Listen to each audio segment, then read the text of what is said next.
శ్రేయస్ అయ్యర్ ఒకప్పుడు కేవలం one day specialist అనిపించుకున్న ఈ పేరు ఇప్పుడు టీ20 ఫార్మాట్ లో నిలకడకు నిలువెత్తు రూపంగా మారింది. ఐపీఎల్ 2026 సీజన్ లో పంజాబ్ కింగ్స్ కెప్టెన్ గా జట్టులో విజయ పథంలో నడిపించడమే కాకుండా ఫినిషర్ గాను తనలోని సరికొత్త కోణాన్ని ఆవిష్కరిస్తున్నాడు శ్రేయస్.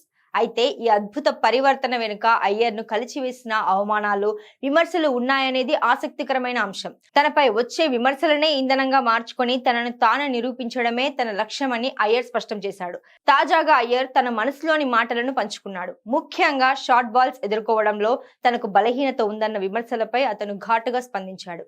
నీ వల్ల కాదు, ఈ పరిస్థితిలో నువ్వు రాణించలేవు అని ఎవరైనా అంటే నేను అస్సలు తట్టుకోలేను. అత్యున్నత స్థాయిలో ఆడుతున్న ఒక క్రికెటర్ గా దాన్ని మాత్రం అంగీకరించలేను.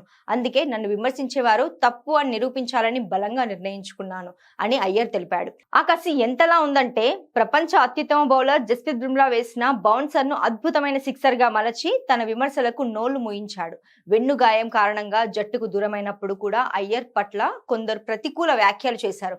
గాయం తర్వాత అయ్యర్ మునిపట్ల ఆడలేడు అన్న మాటలు అతన్ని మరింత ప్రేరేపించాయి.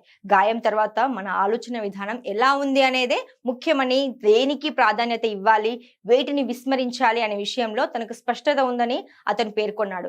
విమర్శలే తనను మరింత దృఢంగా మార్చాయని, ప్రస్తుత తన ఫామ్ కు ఆ కసి ఒక కారణమని పంజాబ్ కింగ్స్ సారథి స్పష్టం చేశాడు.